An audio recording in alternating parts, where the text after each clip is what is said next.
Mensagem: não desanime. Quando você se observar à beira do desânimo, acelere o passo à frente, proibindo-se parar. Ore, pedindo a Deus mais luz para vencer as sombras. Faça algo de bom, além do cansaço em que se veja.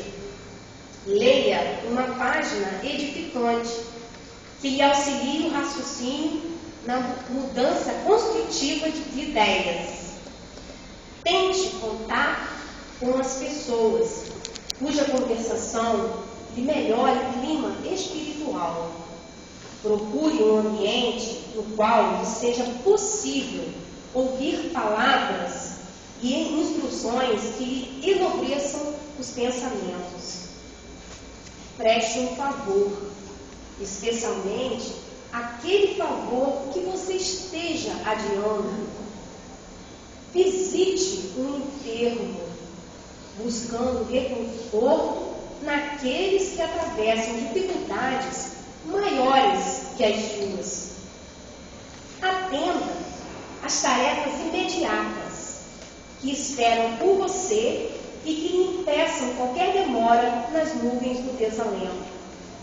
Guarde a convicção de que todos estamos caminhando para diante, através de problemas e lutas, na aquisição de experiência e de que a vida concorda com as pausas de refazimento das nossas forças, mas não se acomoda com a inércia em momento algum.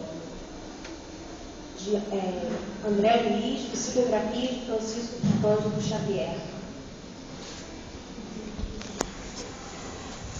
Jesus nos ensinou que o Pai trabalha, na mensagem dele, o Pai trabalha e eu também, constantemente. Que nós possamos, Senhor, estar revertido cada vez mais do ânimo e da garra.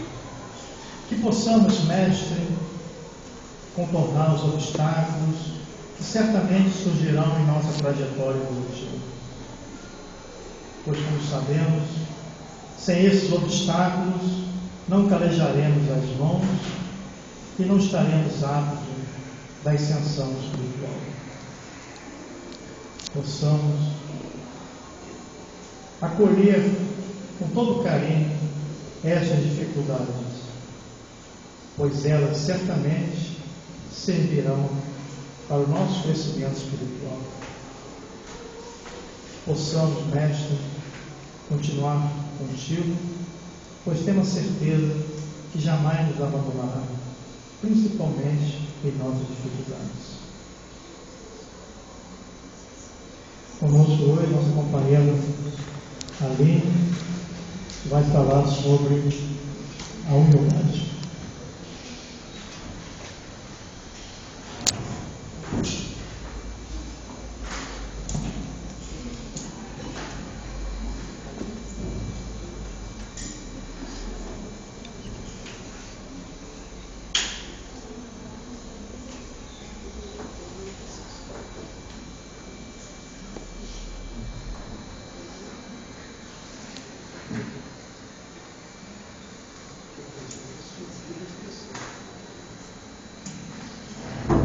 Boa noite a todos. É com muita alegria que estamos aqui hoje para conversar sobre um tema muito importante, muito necessário para todos nós, que é a humildade. Quando nós ouvimos essa palavra, qual é o conceito que logo nos vem à mente? O conceito que a gente tem formado dessa palavra, seja por nós mesmos, seja por reproduzir o que a gente ouve ao longo do tempo.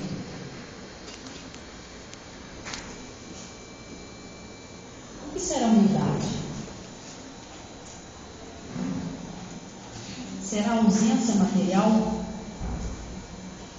Podemos considerar humilde aquele indivíduo que não tem condições de prover suas necessidades básicas, como se alimentar, como se vestir?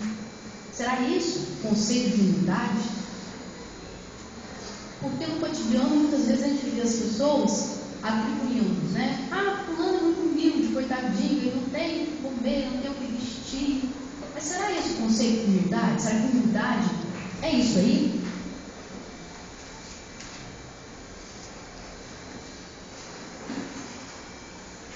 Podemos afirmar que essa imagem é a exteriorização da humildade? Esse indivíduo com carência material, será que ele é um indivíduo humilde? Esse outro que vive dependendo da misericórdia, da caridade dos que passam por ali, será que ele é um indivíduo humilde? O que será então humildade? Para tentar definir humildade, nós vamos buscar a origem da palavra. A humildade vem do latim, humus, solo fértil, humilitas, de humildes, pequeno, e do grego também, homo, iguais. Guardem bem essa primeira derivação, humus, solo fértil. Quando nós queremos cultivar alguma coisa, a primeira coisa que nós fazemos é o quê? É preparar a terra, não é isso? E a terra, para que ela possa fazer com que a semente germine, ela há que ter o quê? Ela há que ter nutrientes necessários para que aquela semente possa crescer e se desenvolver com vigor.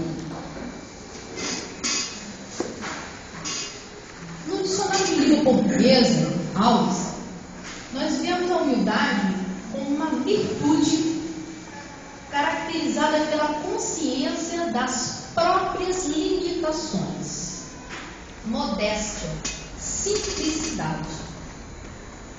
Então, nós podemos chegar à conclusão que é humilde aquele indivíduo, né, que é simples, aquele indivíduo que é modesto, aquele indivíduo que reconhece que é pequeno em relação ao mundo, ao seu entorno. É aquela pessoa que tem consciência que existe algo maior que ela, e que ela é apenas mais uma peça de uma engrenagem. É aquela pessoa que faz da sua parcela de contribuição e que não espera elogios, não espera nada em troca. Ela faz pelo simples fato de ter consciência que é necessário que se faça. Então nós voltamos para essa imagem, né, desse sujeito com poucas condições financeiras. Será que nós podemos generalizar e dizer que todo aquele que não tem condições financeiras é um indivíduo humilde? Será que é esse o conceito? Porque é muito comum nós ouvirmos a palavra humildade ser empregada com essa conotação. Nem sempre o que o exterior revela o que está dentro do indivíduo. Porque, como virtude, a humildade é algo interno. Não é algo que você pode ver pura e simplesmente em olhar para aquela pessoa, né? Você tem que conviver com aquela pessoa, você tem que passar por situações, né, para você chegar a essa conclusão.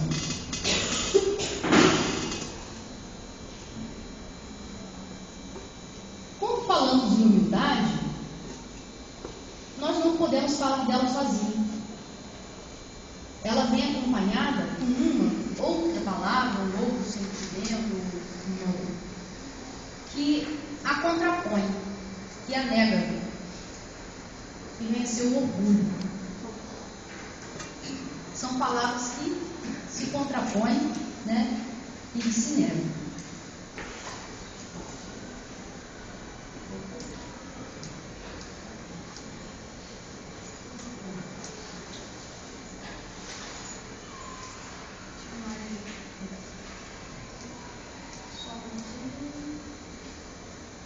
o orgulho.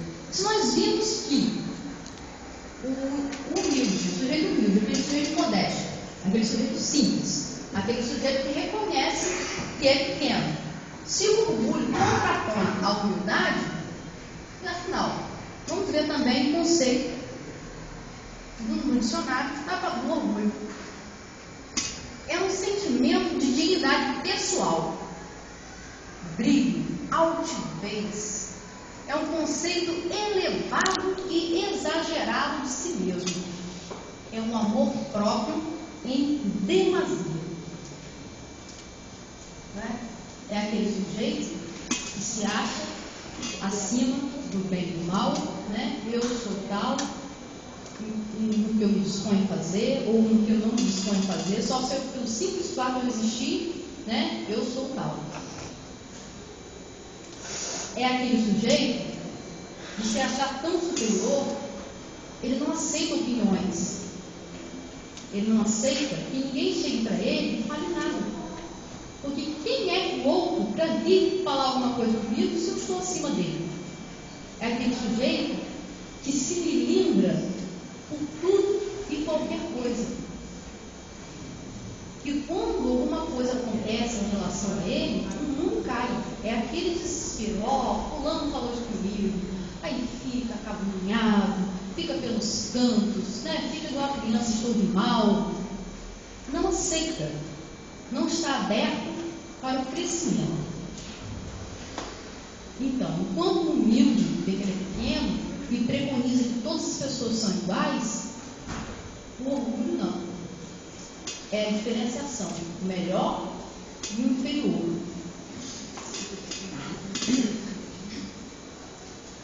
Vamos observar bem essa cena.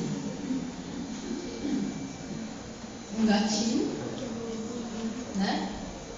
E ele se olha no espelho. Como é o reflexo dele? Como ele se vê? Né? Um rei dos animais, né? Uma fera superior a tudo e a todos. Quantas vezes na nossa vida nós nos deparamos com pessoas assim?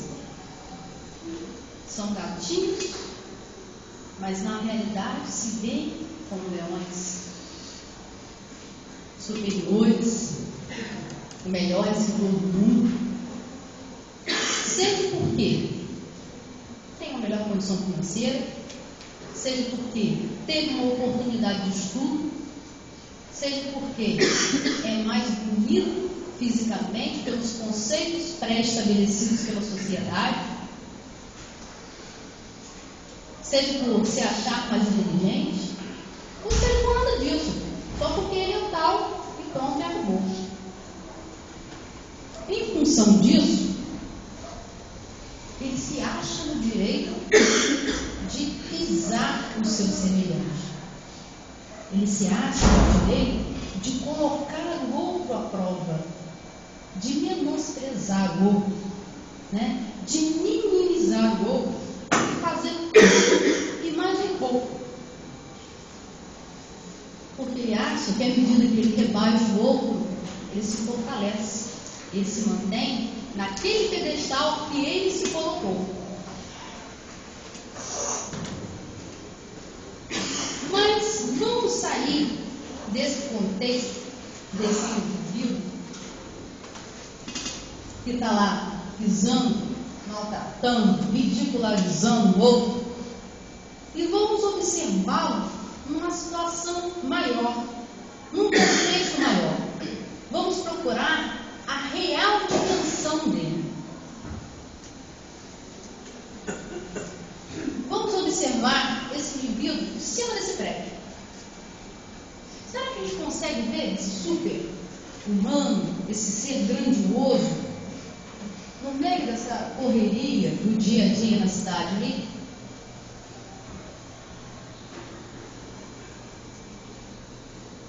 Vamos mais além. Vamos compará-lo ao nosso planeta. O planeta Terra tem mais de 6 bilhões e 300 milhões de habitantes, similares àquele que nós estamos analisando aqui. que se acham melhor, que se acham no direito de pisar no outro, o invencível, o super, né? Que ridiculariza, que não mede esforços para achincalhar o outro. Como fica o tamanho, o real tamanho desse indivíduo comparando ao planeta? Será que ele é tão grande assim? Mas nós não podemos parar por aí.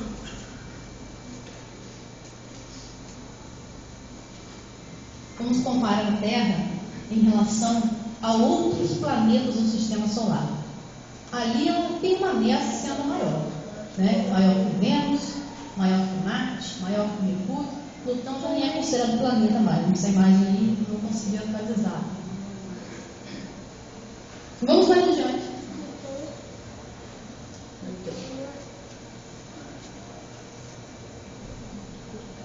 A Terra, ela não é o maior planeta do Sistema Solar. Aqui está a Terra. Netuno é maior que a Terra, Urano é maior, Saturno é maior e Júpiter é o maior de todos. Júpiter é o maior de todos, mas nem por isso ele sai da sua órbita, não sai do seu percurso para vir desvirtuar nenhum outro planeta da sua órbita. Ele sabe que ele tem que girar dentro daquele caminho, né, que é estabelecido para ele, assim como os demais planetas. Cada um tem a sua função no universo. Pena que nós ainda não aprendemos isso, não é? Ok, Júpiter é o maior planeta. Nossa, Júpiter é o tal, então? Então nós vamos comparar agora Júpiter ao Sol. Nossa! Olha a Terra, coitadinha, como ficou um ponto, um grão de areia no deserto. Olha os demais planetas, olha Júpiter, que é o maior planeta do Sistema Solar. Lembra que nós estamos analisando aquele sujeito que estava lá pisando o seu companheiro, que aqui, nesse grão de areia que a Terra se transformou agora, tem 6 bilhões e 300 milhões de indivíduos igual a ele? Vamos começar a pensar, será que aquele sujeito realmente é o tal, é o super? Pode fazer isso com o outro? Será que parou por aí? Existem outras estrelas no universo que são bem maiores do que o Sol. Olha o Sol aqui. Sirius, Polos, Antares. Temos. Olha o Sol, gente. Aqui. Rigel, Aldebaran, Antares, Betelgeuse. Nossa. Cadê a Terra nesse todo que nós estamos observando? Cadê aquele indivíduo que se acha tal, melhor que todo mundo, que se acha no direito de pisar no mundo? Será que a posição dele, o seu status, o seu dinheiro, o seu poder intelectual, o seu cargo, o seu emprego, o coloca em posição que ele possa estar menosprezando os outros? Olha quanta coisa muito maior que ele existe no universo.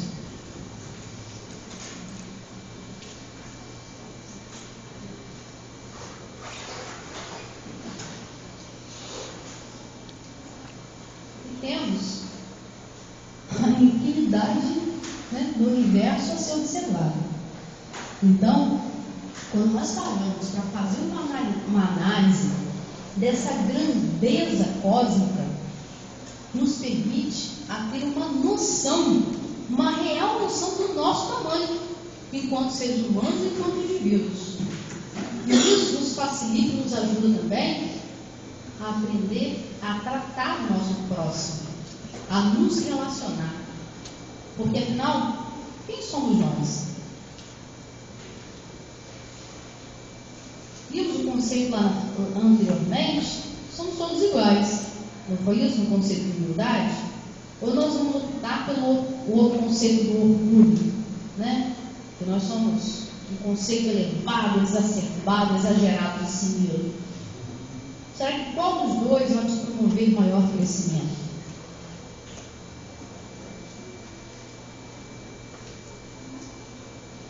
Tudo isso foi feito por quem? Pelo Criador. Olha o poder que ele tem. Mas nem por isso ele nos trata com menosprezo. Nem por isso ele nos humilha. Nem por isso ele nos faz de gato e sapato, como dizem na gíria, porque nós somos menores do que ele. Ele tem misericórdia de cada um de nós e nos trata como crianças tolas, que apesar de todos os ensinamentos, ainda continuamos errando e errando. Nós tivemos um grande exemplo de humildade, né? Que foi do nosso Mestre Jesus. No Evangelho segundo o Espiritismo, no capítulo 7,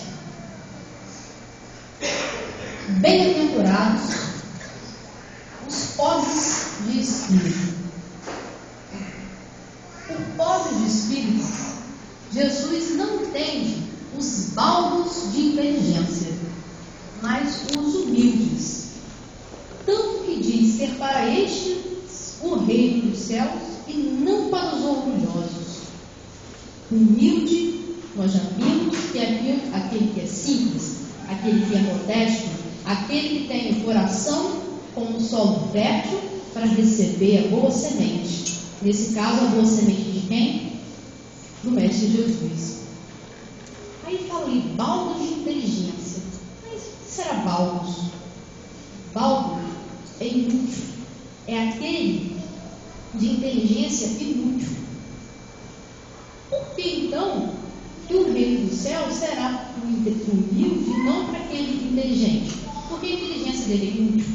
Porque no conceito do mundo, na época de Jesus, e ainda hoje, isso é muito presente, a gente encontra muitas vezes pessoas assim, aquelas pessoas que se julgam inteligentes, muitas vezes elas têm um conceito exacerbado sobre si, e acham que as coisas divinas são indignas deles, e acabam deixando Deus de lado. E por isso, como eles se colocaram num pedestal tal, é para eles impossível acreditar numa força superior a ele. Porque se eu acredito em algo superior a mim, eu nego a mim. Se eu tenho um conceito exagerado sobre mim, onde eu vou parar? Então é muito mais fácil negar do que aceitar, não é? Então eles focam em si e se revoltam a essa ideia de existir uma força superior a eles. E consideram as coisas de Deus apenas para os simples, os ignorantes, e assim aquele que é humilde, que é modesto e reconhece a Deus é considerado como um pobre espírito, que ele é vivo do espírito, porque ele é inteligente e ele se basta. Dizendo que o reino dos céus é do simples, quis Jesus significar que a ninguém é concedida a entrada nesse reino sem a simplicidade de coração e humildade de espírito. Que o ignorante possuidor dessas qualidades será preferido ao sábio que mais crê em si do que em Deus. Todos esses dois trechos estão no Evangelho segundo o Espiritismo, capítulo 7, da edição 127, essa daí é a página 146, e a outra também. Nesse mesmo capítulo, vem trazendo 3 máximas de humildade. A primeira máxima é: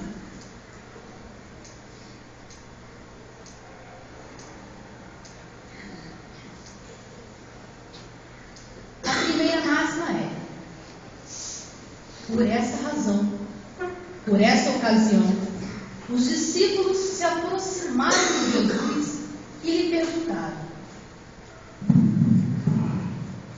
quem é o maior no reino dos céus? Jesus, chamando assim um menino, o colocou no meio deles e respondeu: digo-vos em verdade, que se não vos converterdes e tornardes quais crianças, não entrarei nos reinos dos céus. Aquele, portanto, que se humilhar e se tornar pequeno como esta criança, será o maior no reino dos céus. E aquele que receber em meu nome a uma criança, tal como acabo de dizer, é a mim que recebe. Por que será que Jesus aí utilizou a figura da criança? Será que nós temos que retroagir, voltar a ser criança? Como que é isso? Jesus usou aqui a figura da criança para exemplificar a simplicidade de coração. Aquele que não deseja ser superior a ninguém e nem infalível. Aquele que não tem preconceito. Você pega uma criança bem pequenininha, que ela não está contaminada pelos preconceitos dos pais, da sociedade, põe para brincar com qualquer outra criança. Ela não quer saber se aquela criança tem dinheiro, se aquela criança é branca, se aquela criança é preta, se aquela criança é azul, amarela, não quer saber nada disso. Ela vai brincar ali como igual é, um coleguinha, simplesmente. Então Jesus utilizou a figura da criança para exemplificar no sentido de ser simples de coração. E é aquele que não está totalmente despido de superioridade em relação ao próximo. E esse humilhar aqui não é no sentido que a gente ouve por aí de menosprezo, não. É aquele que se tornar simples, aquele que se tornar modesto. A segunda máxima foi quando a mãe dos filhos de Zebedeu se aproximou dele com seus 2 filhos, os apóstolos Tiago e João, e o adorou, dando a entender que ele queria pedir alguma coisa. Disse-lhe ele: que queres? Manda, disse ela, que esses meus 2 filhos tenham assento no teu reino, um à tua direita, o outro à tua esquerda. Mas Jesus lhe respondeu: não sabes o que pedes. Podeis vós ambos beber o cálice que eu vou beber? Eles responderam: podemos. Jesus lhes replicou: é certo que bebereis o cálice que eu bebi, mas pelo que respeita a vos sentardes à minha direita ou à minha esquerda, não me cabe a mim vou conceder.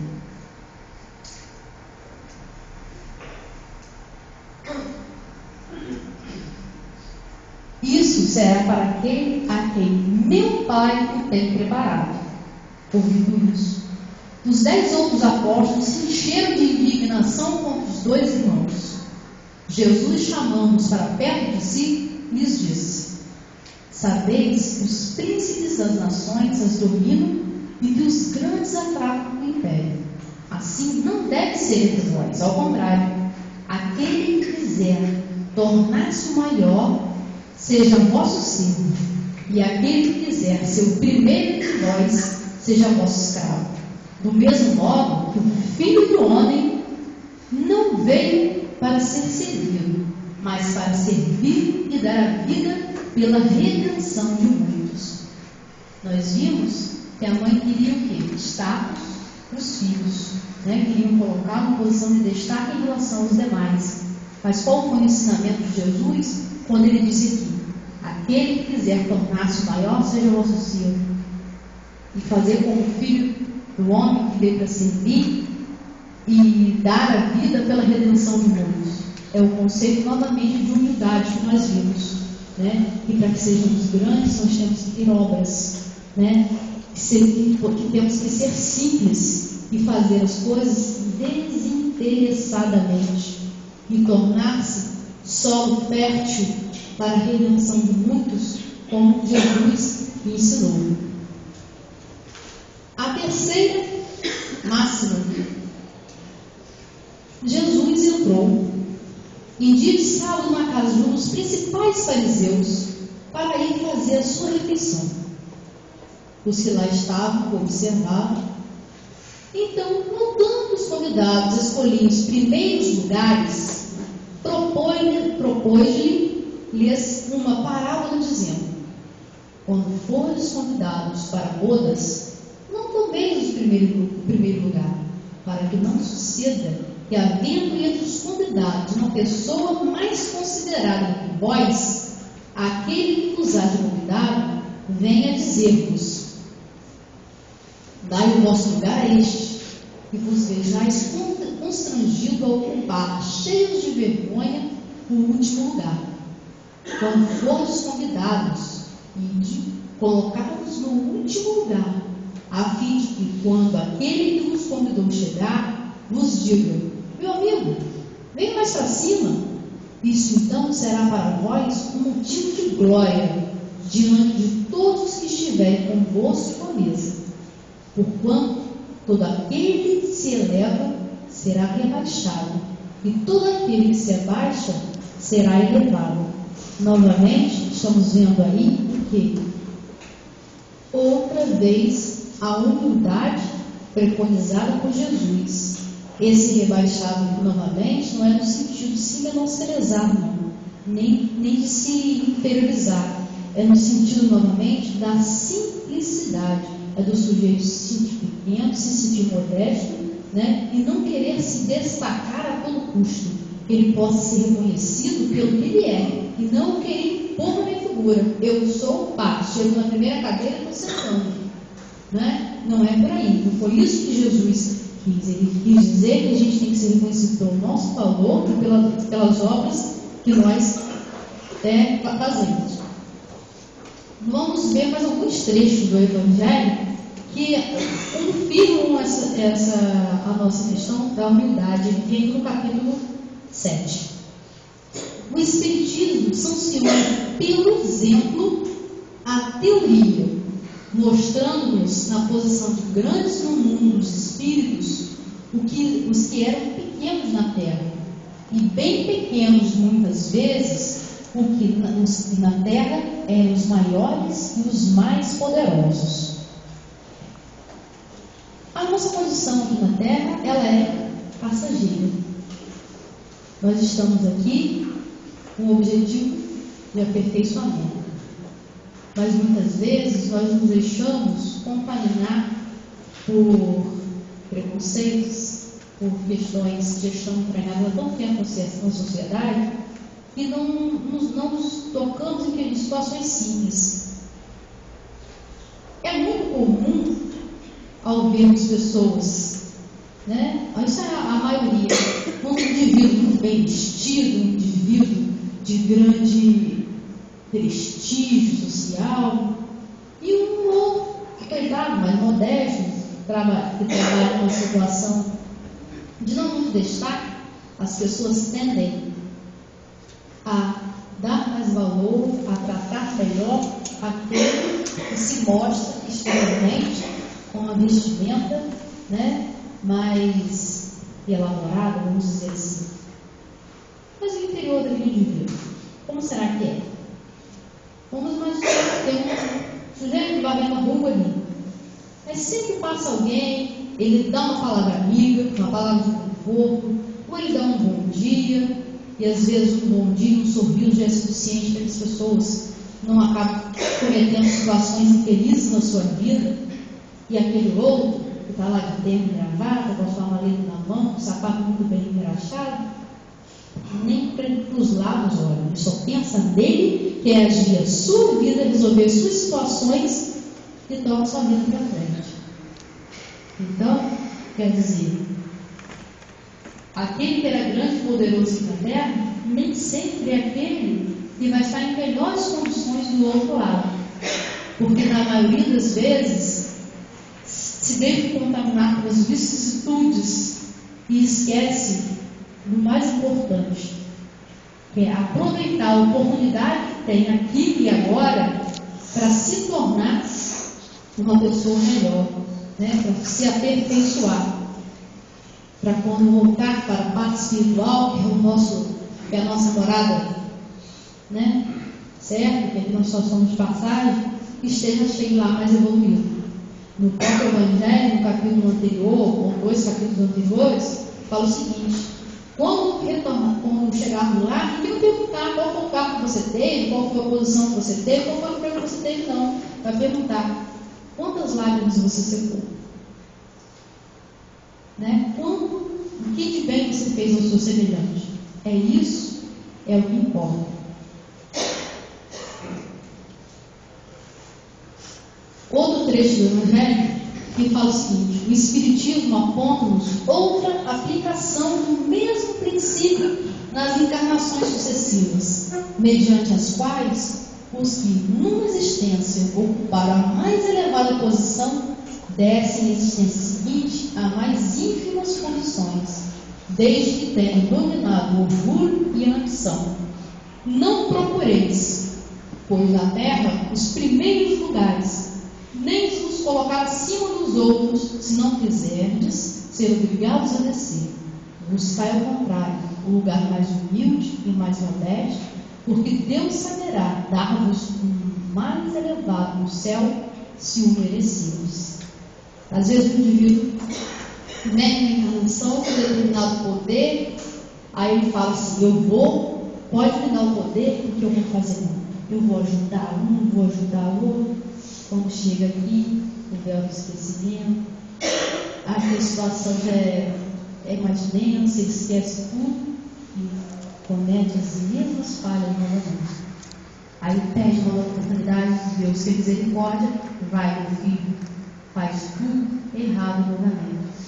Aí na próxima, ou ele escolhe, né, na sua programação encarnatória, voltar em uma condição de menos poderes, uma condição mais, como nós vimos aqui, mais ínfima, né? Ou ele é obrigado: não, agora você vai assim, para ver se você aprende, né?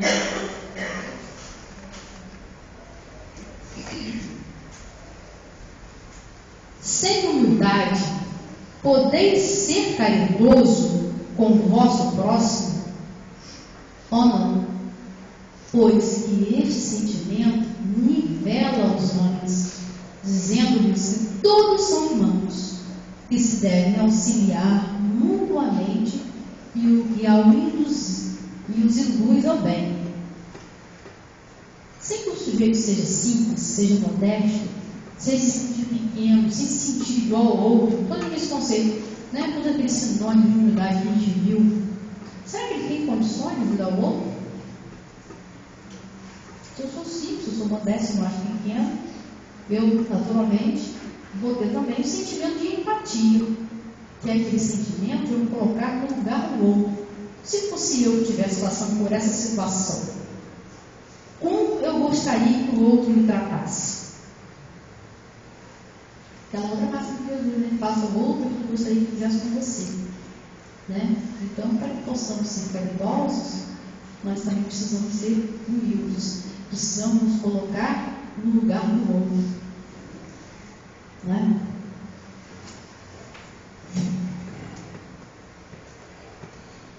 É exato que as vossas vestes não se assemelham, mas despidos ambos.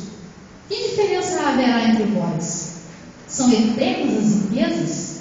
Não desaparece quando se extingue o corpo e voltou perecível do teu espírito? Lança sobre ti um pouco de humildade. Põe os olhos, afinal, na realidade das coisas deste mundo, sobre o que dá lugar ao engrandecimento ou rebaixamento do outro. Lembra-te de que a morte não te poupará, como a nenhum homem, e que teus títulos não te preservarão deste golpe. É uma situação que é certa para todo mundo, né? Agora, o desfecho dela é que vai depender muito de como a gente leva a nossa vida aqui. Vou contar rapidinho para vocês uma história verídica. Certa vez, estava a equipe socorrista foi fazer uma busca de escravos que se encontravam há séculos aprisionados ainda nas senzalas da fazenda onde trabalharam, ainda com o vestido a cara. Aí eles chegaram na reunião muito espantados, muito temerosos, aflitos, sofrendo muito, porque temiam muito ainda a sua senhora, que ainda se mantinha torturando-os no decorrer desse século. Eles receberam o auxílio necessário, o socorro necessário.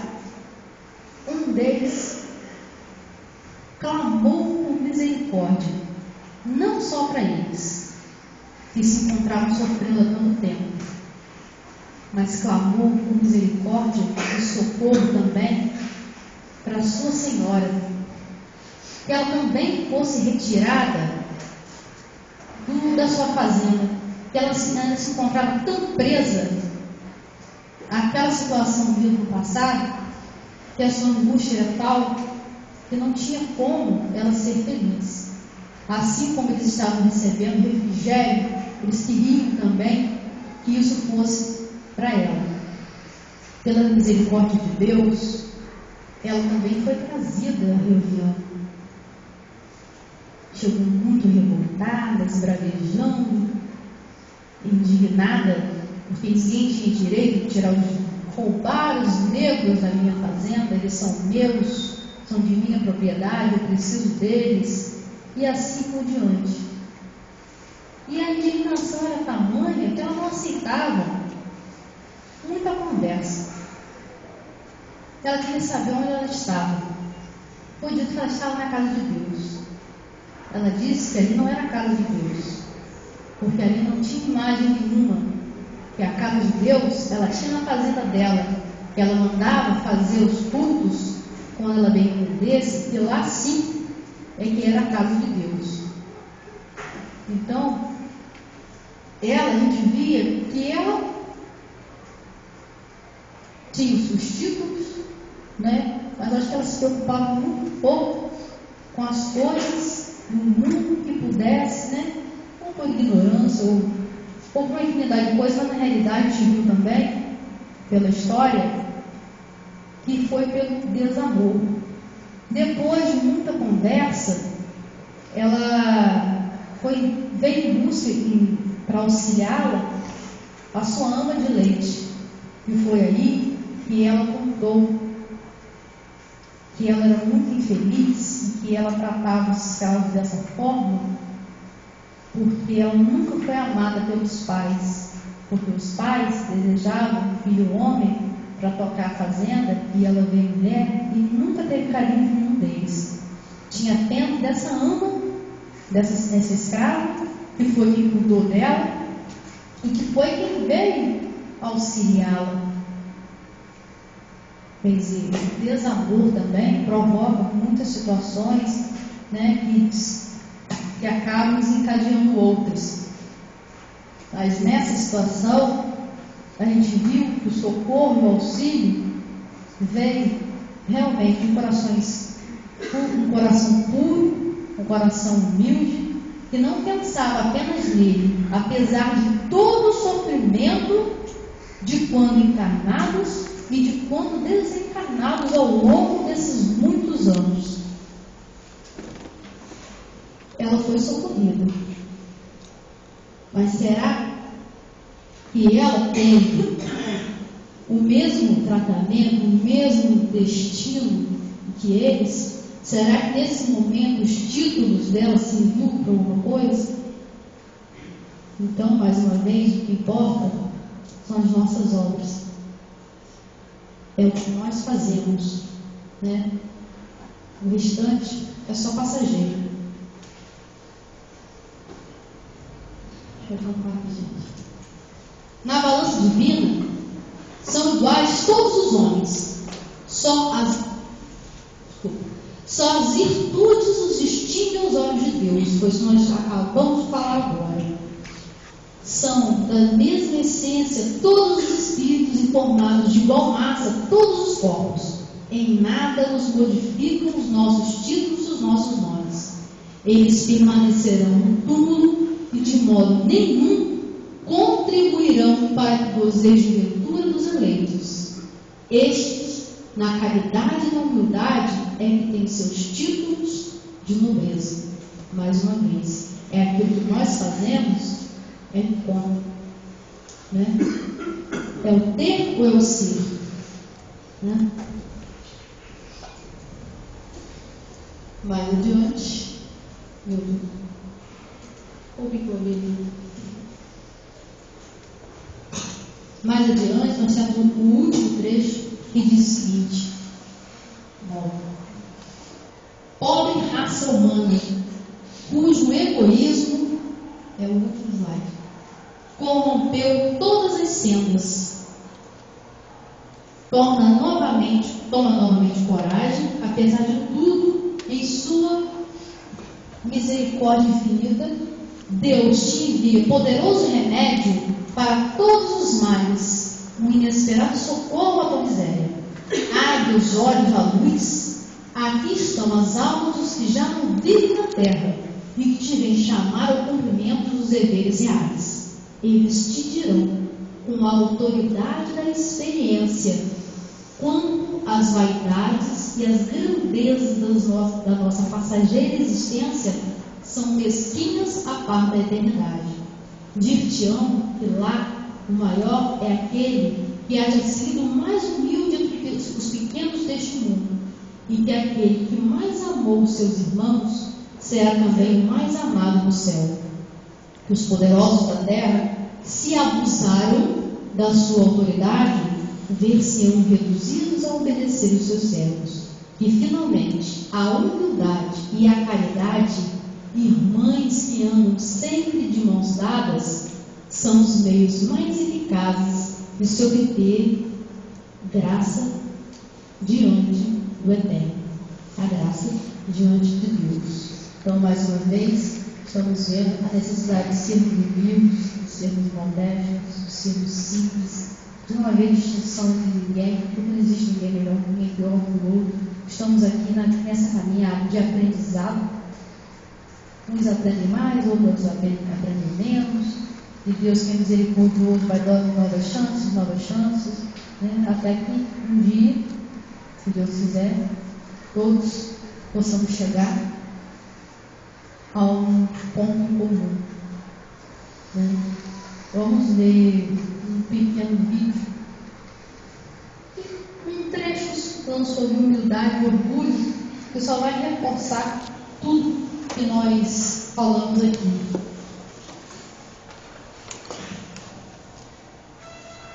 Você já deve ter ouvido muitas vezes a palavra humildade, não é mesmo? Essa palavra é muito usada, mas nem todas as pessoas conseguem entender o seu verdadeiro significado. O termo humildade vem do latim humus, e quer dizer terra fértil, rica em nutrientes preparados para receber a semente.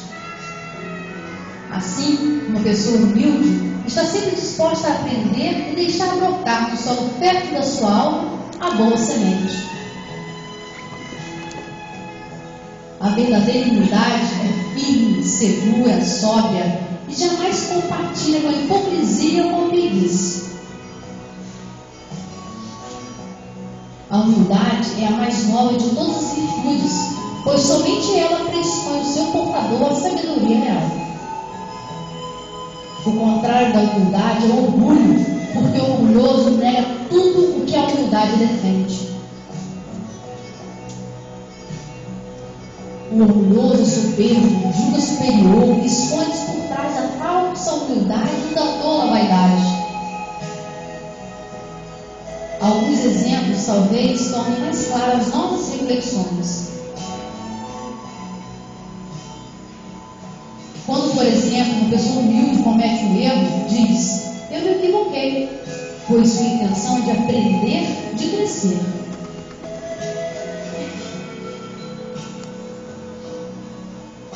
Mas quando uma pessoa orgulhosa comete um erro, diz: não foi minha culpa, porque se acha acima de qualquer suspeita. A pessoa humilde trabalha mais do que a orgulhosa, e por essa razão tem mais tempo. Uma pessoa orgulhosa está sempre muito ocupada para fazer o que é necessário. Uma pessoa humilde enfrenta qualquer dificuldade e sempre vence os problemas. A pessoa orgulhosa dá desculpa, mas não dá conta das suas obrigações de pendência. Uma pessoa humilde se compromete e realiza. Uma pessoa orgulhosa se acha perfeita. A pessoa humilde diz: eu sou bom, porém não tão bom como eu gostaria de ser.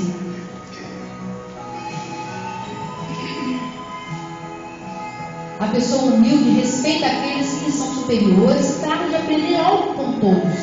A orgulhosa resiste àqueles que são superiores e trata de pôr os defeitos. O humilde sempre faz algo mais, além das suas obrigações. O orgulhoso não colabora e sempre diz: eu faço o meu trabalho. Uma pessoa humilde diz: deve haver uma maneira melhor para fazer isto e eu vou descobrir. A pessoa orgulhosa afirma: sempre fiz assim e não vou mudar meu estilo. A pessoa humilde compartilha suas experiências com os colegas e amigos. O orgulhoso aguarda para si, porque teve a concorrência. A pessoa orgulhosa não aceita críticas. O humilde está sempre disposto a ouvir todas as opiniões e reter as melhores. Quem é humilde cresce sempre. Quem é orgulhoso fica estagnado, iludido na falsa posição de superioridade.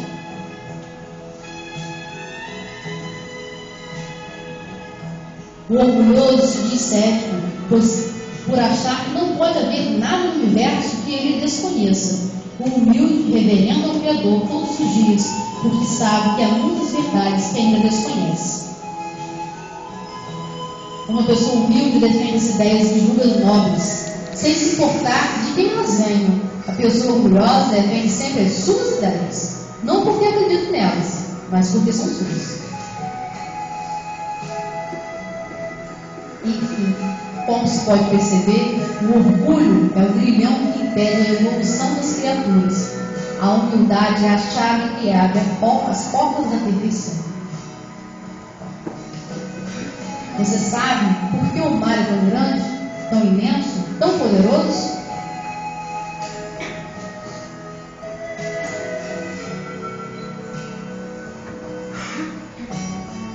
É porque foi humilde bastante para colocar-se alguns centímetros abaixo de todos os rios.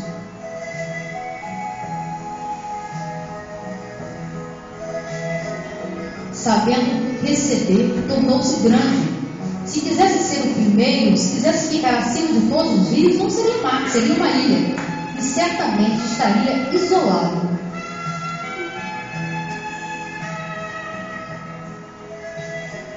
Então, meus irmãos, nós vimos que a humildade é uma virtude de ser moderno, de ser simples, de se fazer pequeno diante do Pai, de servir desinteressadamente, cada um fazendo a sua parte, tratando o outro como igual, como gostaríamos que fôssemos tratados, utilizando das nossas experiências infelizes, tristes, deixando que essas experiências se decomponham e que se tornam adubo, aquele humus que a gente viu lá atrás, que se torne fértil para o crescimento do que está por vir, porque é assim que se aprende.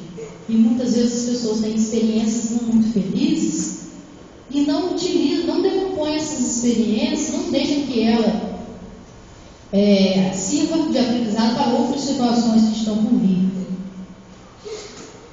Que possamos a cada dia colocar em prática o ensinamento do nosso Mestre Jesus, sendo humildes, compreendendo que somos iguais, que não há necessidade de termos de ser melhor do que ninguém, que cada um é importante, é especial, com as suas peculiaridades, e que a grandeza não está no corpo, a grandeza está na alma, que precisa ser cultivada diariamente com boas práticas, demolindo os altares do egoísmo, do orgulho, da vaidade, né? E possamos a cada dia estarmos nos reformando enquanto pessoas e nos reformando moralmente. Fiquem todos na paz de Deus.